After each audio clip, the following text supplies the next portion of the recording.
समागम सेवा का जिक्र हो रहा है तो दास को पिछले साल की एक बात याद आ रही है। मॉर्निंग सेवा समालखा में पिछले साल पहली बार शुरू हुई तो दास को भी इनकी कृपा से सेवा पर जाने का अवसर मिला।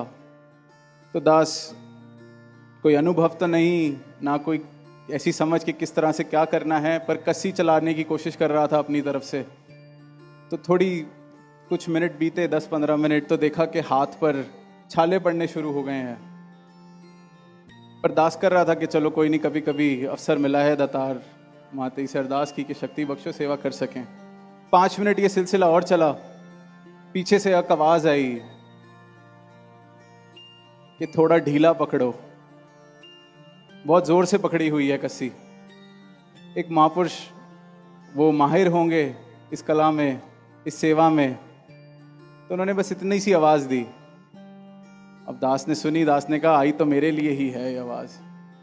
कोशिश की कि चलो पकड़ के देखते हैं। पहले मन में सवाल आया कि ढीला पकड़ेंगे तो चलेगी कैसे, पर करके देखी। और फिर अगले पूरे महीने जब भी कस्सी चलाने का अवसर मिला उसको ऐसे ही पकड़ा और हाथ पे कुछ जख्म नहीं आए। तो उनका तो शुक्राना किया ही, पर मन में ये भाव आया कि यही कला तो जीवन जीने की भी सदगुरु सिखा रहा है कि जीवन को थोड़ा हल्के से पकड़ो।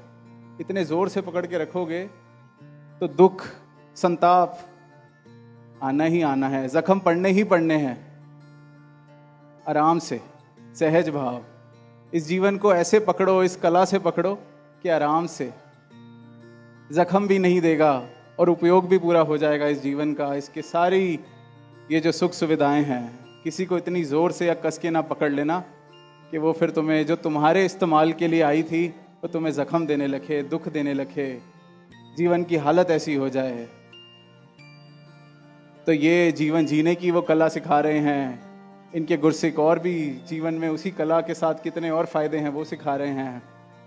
तो समय की तरफ दास की नज़र जा रही है। अंत में बस यही कहेगा कि अगले हफ्ते से सेवाएं भी शुरू होनी है। तो जो दास की तरह अनुभवी नहीं है कस्सी चलाने में, तो उसको हल्के से पकड़ें ताकि जख्म ना पड़े।